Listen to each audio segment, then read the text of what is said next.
नमस्कार दोस्तों, मैं आर्य सर आपका अपनी यूट्यूब क्लास में स्वागत करता हूं। यहाँ पर हम UP board class 10th Sanskrit खंड में 8वां पाठ है जो कि बहुत ही इम्पोर्टेंट है परीक्षा की दृष्टि से। वो भी उसका नाम है भारतीय संस्कृति, यानी भारतीय संस्कृति यानी हमारी जो भारतीय परंपरा है उसके बारे में इस पाठ में दिया गया है। तो इस पाठ को हम सरल शब्दों में बताएंगे। आपको पता है ये संस्कृत खंड ही है, तो संस्कृत खंड संस्कृत कठिन ही होता है, लेकिन पढ़ने वाले बच्चों के लिए कठिन नहीं होता है। लेकिन समस्याएं तो होती ही हैं, कोई भी अगर अलग सब्जेक्ट है, अलग भाषा है तो ठीक है।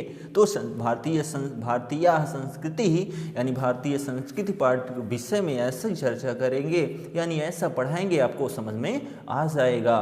तो हम पाठ को स्टार्ट करते हैं, कम समय में अच्छे से व्याख्या करेंगे। आप एक बार में सुनेंगे आपको याद हो जाएगा। तो चलिए पाठ को शुरू करते हैं। हम किताब लेकर बैठे हैं, आप भी किताब लेकर बैठिए, तब वीडियो देखिए, तभी आपको अच्छे से समझ में आएगा। तो आप वीडियो में भी कंटेंट को यानी गद्यांश को देख सकते हैं, साइड में लिखा रहेगा, आप समझ भी सकते हैं। तो चलिए पहले गद्यांश से हम शुरू करते हैं। भारतीय संस्कृति यानी भारतीय संस्कृति। पहला गद्यांश क्या कहता है तो ध्यान से सुनिएगा। मानव जीवन संस्करणम संस्कृति ही, मानव जीवन को सजाना और संवारना ही संस्कृति है। संस्करणम का मतलब होता है सजाना और संवारना, तो मानव जीवन को सजाना और संवारना ही क्या है, संस्कृति है, यानी भारतीय संस्कृति है। आगे देखिए, अस्माकं पूर्वजाः मानव जीवनम संस्कर्तुम महानतम प्रयत्नम अकुर्वन्। अस्माकं पूर्वजाः हमारे पूर्वजों ने मानव जीवन को सजाने और संवारने के लिए बहुत ही अधिक प्रयत्न किए थे, बहुत ही महान प्रयत्न किए थे। यानी हमारी संस्कृति को यानी हमको सुधारने के लिए, सजाने के लिए, संवारने के लिए हमारे पूर्वजों ने अथक परिश्रम किया था। आगे देखिए, ते अस्माकं जीवनस्य संस्करणाय यान आचारान विचारान च आदर्शन यत्तत् सर्वम अस्माकं संस्कृति ही। ते अस्माकं जीवनस्य, उन्होंने हमारे जीवन को सजाने और संवारने के लिए अपने आचार और विचार को दिखाया, जिससे सर्वम अस्माकं संस्कृति ही, हम सब हमारी संस्कृति है, वह सब हमारी संस्कृति है। यानी ते अस्माकं जीवनस्य संस्करणाय यान आचारान विचारान च आदर्शन तत् सर्वम अस्माकं संस्कृति ही, उन्होंने हमारे जीवन को सजाने और संवारने के लिए जो भी अपने आचारों और विचारों को दिखाया या आचारों और विचारों को दिया, वह सब हमारी संस्कृति है। आगे देखिए दूसरा गद्यांश। विश्वस्य स्रष्टाः, विश्वस्य स्रष्टा ईश्वरः एक एव इति भारतीय संस्कृते मूलम। विश्वस्य स्रष्टा यानी विश्व की रचना करने वाले ईश्वर एक हैं, यानी संसार की रचना करने वाले ईश्वर एक हैं। इति भारतीय संस्कृते मूलम, यह भारतीय संस्कृति का मूल है।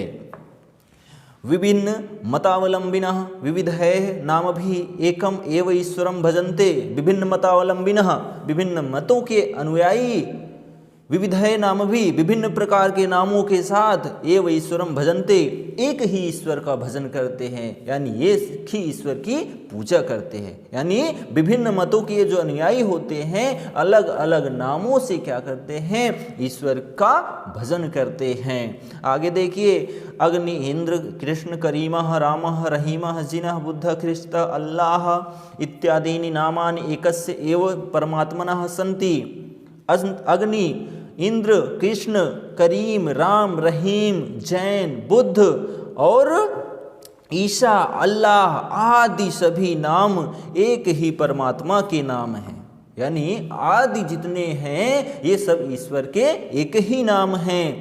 एक ही नाम का मतलब एक ईश्वर है, उसके विभिन्न नाम हैं। आगे देखिए, तम एव ईश्वरम जनाः गुरु इत्यपि मन्यते।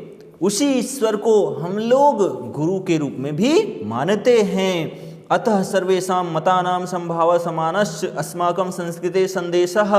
अतः सर्वेषाम, अतः सभी मतों के प्रति समभाव, समान भाव और सम्मान करना ही हमारी संस्कृति का संदेश है।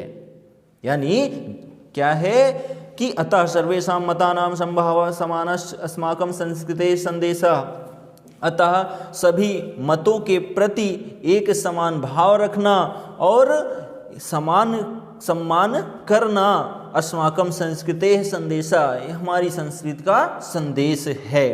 गद्यांश नंबर 3 देखिए, भारतीय संस्कृति तु सर्वेषां मतावलंबिना संगम स्थली। भारतीय संस्कृति जो है सभी मतों के अनुयायियों की संगम स्थली है, यानी जितने भी मत के अनुयायी हैं वो सब आके भारतीय संस्कृति में मिलते हैं। आगे देखिए, काले काले यानी समय समय पर विविधा विचारा, विभिन्न प्रकार के विचारधाराएं भारतीय संस्कृतौ समाहिता, भारतीय संस्कृति में समाहित होती हैं।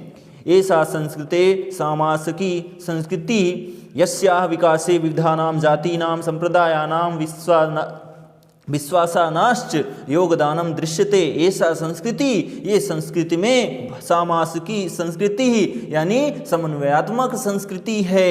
ये जो संस्कृति है भारतीय संस्कृति समन्वयात्मक संस्कृति है, यानी इसमें बहुत सारी संस्कृतियां शामिल हैं। यस्याः विकासे विविधानां जातीनां, इसके विकास के लिए विभिन्न प्रकार की जातियों, संप्रदायों और विश्वास करने योग्य जो है योगदान दिखता है, यानी विश्वास के लिए योगदान दिखता है। इसके विकास के लिए विभिन्न प्रकार की जातियों और संप्रदायों और विश्वास का योगदान दिखाई देता है। आगे देखिए, अतएव अस्माकं भारतीयानाम एका संस्कृति एका च राष्ट्रीयता। अतएव अतः हम भारतीयों की एका संस्कृति, एक ही संस्कृति है, एक च राष्ट्रीयता और एक ही राष्ट्रीयता है। एव अस्माकं भारतीयानाम, अतः हम सब भारतीयों की एका संस्कृति, एक ही संस्कृति है, एका च राष्ट्रीयता और एक ही राष्ट्रीयता है। सर्वे अपि वयम एकस्या संस्कृतेः समुपासकाः एकस्य राष्ट्रस्य च राष्ट्रीय। सर्वे अपि वयम, हम सभी के लिए संस्कृते समा उपासकाः, संस्कृत की उपासना करने वाले हैं। वयम सर्वे अपि, हम सभी संस्कृत की उपासना, एक ही संस्कृत की उपासना करने वाले हैं, यानी जितने भारतीय हैं वो सब एक ही संस्कृत को मानते हैं। एकस्य राष्ट्रस्य च राष्ट्रीय, राष्ट्रीयता और एक राष्ट्र के ही राष्ट्र हैं, एक राष्ट्र के ही नागरिक हैं।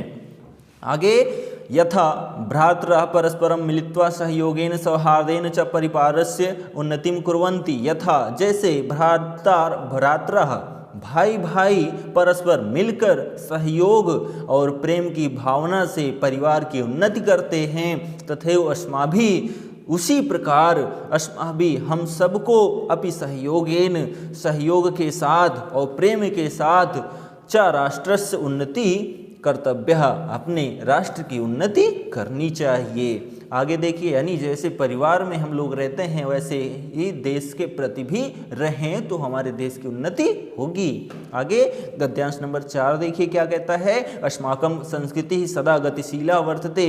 हमारी संस्कृति सदा गतिशील रहती है, यानी सदा चलती रहती है, निरंतर बहती रहती है। मानव जीवनम संस्कृतुम ऐसा यथा समय नवाम नवाम विचारधाराम स्वीकरोति। मानव जीवनम संस्कृतुम, मानव जीवन की संस्कार को लिए यथा समय, समय समय पर नवाम नवाम विचारधाराम, नई नई विचारधाराएं स्वीकरोति, स्वीकार की जाती हैं। यानी हमारी भारतीय संस्कृति में नई नई विचारधाराओं का समावेश होता रहता है। नवाम शक्तिम च प्राप्नोति, और नई नई शक्तियाँ इसमें पाई जाती हैं। आगे देखिए, अत्र दुराग्रह नास्ति, अत्र दुराग्रह नास्ति, इसमें हठ धर्मिता नहीं है, यानी इसमें किसी भी प्रकार का हट नहीं है इस संस्कृति में। यत युक्ति युक्तम कल्याणकारी च तदर्थ सहर्षम गृहीतु भवति। यत युक्ति युक्तम, जो सही बातें हैं, जो कल्याणकारी बातें हैं, उन्हीं को इसमें ग्रहण किया जाता है, उन्हीं को खुशी खुशी ग्रहण किया जाता है। सहर्षम, खुशी खुशी ग्रहण किया जाता है। आगे देखिए, एतस्याः गतिशीलतयाः रहस्यं मानव जीवनस्य शाश्वत मूल्येषु निहितम। एतस्याः गतिशीलता, इसकी गतिशीलता का जो रहस्य है मानव जीवन के कल्याण के लिए, मानव जीवन की स्थिरता के कल्याण के लिए, जैसे सत्य की प्रतिष्ठा, यथा सत्यस्य प्रतिष्ठा, सत्य की प्रतिष्ठा सर्वभूतेषु संभावः, और सभी के लिए समान भाव, विचारेषु औदार्यम, और विचारों की उदारता, आचार्य दृढ़ता चेति, और आचरण की दृढ़ता में समाया हुआ है। यानी इसकी जो गतिशीलता है, एतस्य गतिशीलता, इसकी जो गतिशीलता है, रहस्य मानव जीवनस्य, और रहस्य मानव जीवन के लिए सदैव शाश्वत मूल्येषु निहितम, सदैव रहने वाले आदर्शों, जैसे सत्यष्ट प्रतिष्ठा, सत्य की प्रतिष्ठा, सर्वभूते संभावः, सभी प्राणियों के लिए समान भाव, विचारेषु औदार्यम, और विचारों की उदारता, आचार्य दृढ़ता, और आचारों की दृढ़ता में समाया हुआ है।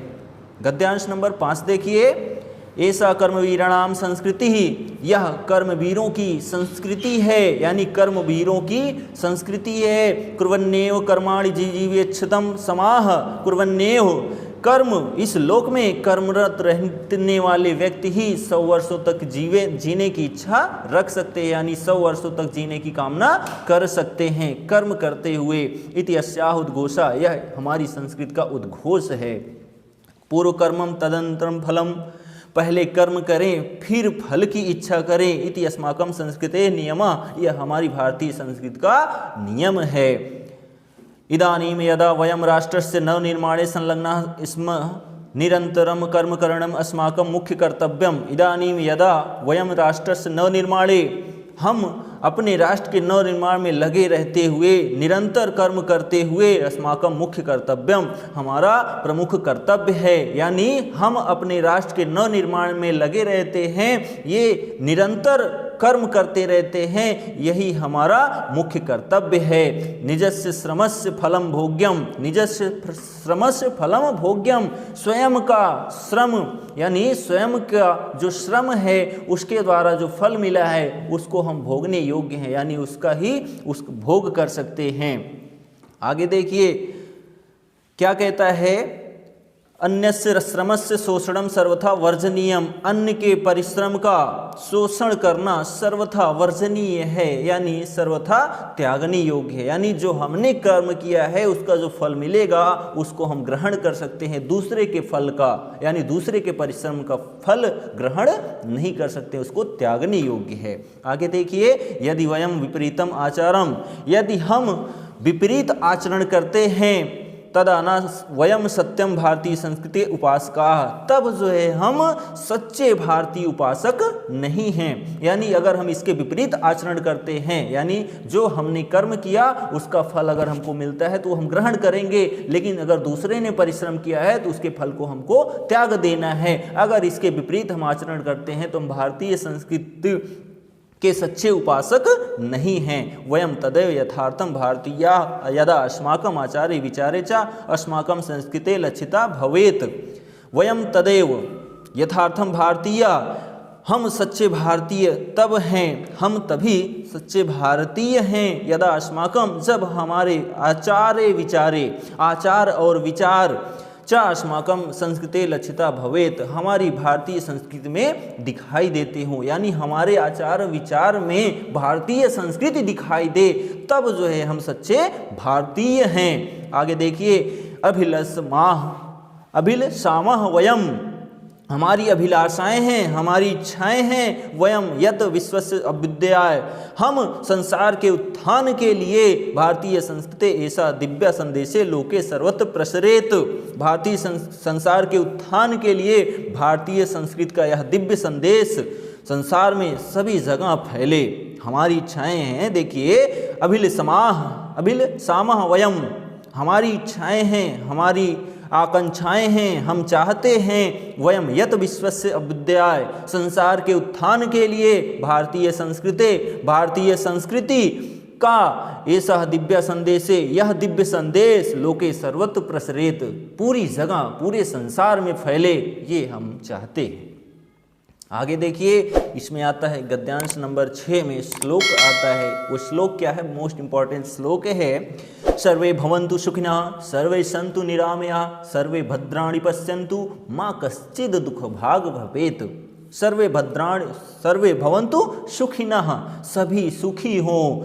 सर्वे सन्तु निरामयाः, सभी निरोगी हों। सर्वे भद्राणि पश्यन्तु, सभी कल्याण को देखें। माँ कश्चित् दुख भाग भवेत, और कोई भी दुख का भागी ना हो। ऐसी हमारी भारतीय संस्कृति है, ऐसी हमारी भारतीय संस्कृति का संदेश है। तो ये था भारतीय संस्कृति, यानी भारतीय संस्कृति क्लास 10th यूपी बोर्ड में बहुत ही इम्पोर्टेंट चैप्टर था, जिसको हमने अच्छे भाषा में, अच्छी सरल शब्दों में आपको बता दिया। आपको समझ में आ गया होगा। अगर समझ में आ गया हो तो प्लीज़ लाइक शेयर सब्सक्राइब करना ना भूलें। हम मिलेंगे नेक्स्ट वीडियो में एक अच्छा टॉपिक लेकर, जो आपके लिए महत्वपूर्ण होगा यूपी बोर्ड परीक्षा 2022 के अनुसार।